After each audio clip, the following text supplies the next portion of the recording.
Hello, everyone. My name is Miss Ashley, and I work for CAPA, and CAPA stands for the Child Abuse Prevention Association. And at CAPA, we do a lot of different things to help children and their families, but one of the things we love to do is to teach children about how to keep themselves safe. Most importantly, how to keep our bodies safe. CAPA has prepared this special presentation for you during these unprecedented times where you will learn the 3 different types of touches we give and get from people, who your body belongs to, and the 3 safety steps you can take if you're ever in an unsafe or a confusing situation. The first type of touch is called a safe touch. Safe touches make us feel happy, safe, and cared for. Examples of safe touches are hugs, pats on the back, high fives, or a kiss from mom or dad when we go to bed at night.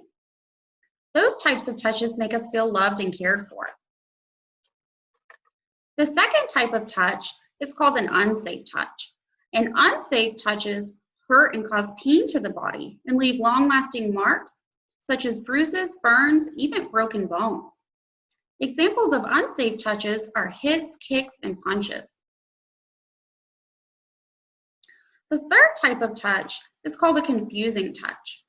Confusing touches don't necessarily hurt or cause pain to the body, but they certainly don't make us feel loved or cared for.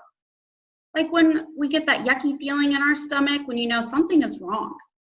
Confusing touches are when someone tries to look at, touch, or take a picture of your private parts, or ask you to look at, touch, or take a picture of their private parts. The private parts of our body are the parts that are covered by a swimsuit.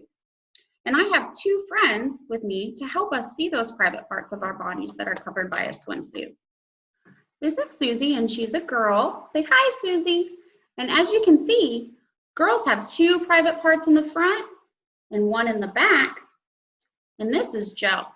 Joe's a boy. Say hi, Joe. Boys have 1 private part in the front and 1 in the back. It is never okay for anyone to look at, touch, or take a picture of your private parts without a good reason. Some good reasons would be like when we go to the doctor for an examination and mom or dad are there with us. Otherwise, it is never okay for someone to look at, touch, or take a picture of your private parts, or if they ask you to do the same to them. That's why it's so important to learn the 3 safety steps that you can take if you ever get in an unsafe or a confusing situation. The first safety step is to say no, and say it like you mean it. After saying no like you mean it, the second safety step is to get away when you can. The third safety step is to tell an adult and keep telling until one of them listens, believes you, and does something to help make it stop and keep you safe. There are many trusted adults you can tell if you ever get in an unsafe or a confusing situation. When you're at home, you could tell a mom or a stepmom, a dad or a stepdad, a grandmother or a grandfather, an aunt or an uncle. If you know your neighbors well, you could go to a neighbor.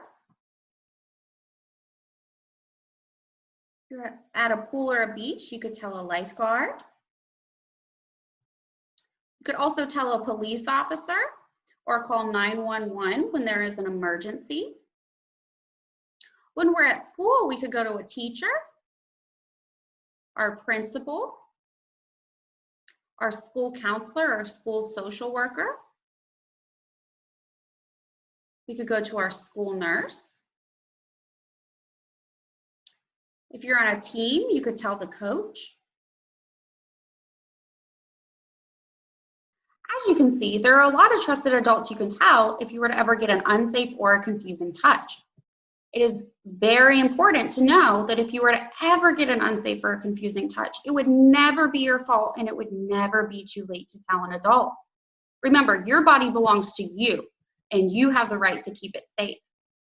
I am so proud with how much you've learned today about safe, unsafe, and confusing touches, that your body belongs to you and the 3 safety steps you take if you're ever in an unsafe or confusing situation. Thank you, boys and girls, for being such great learners.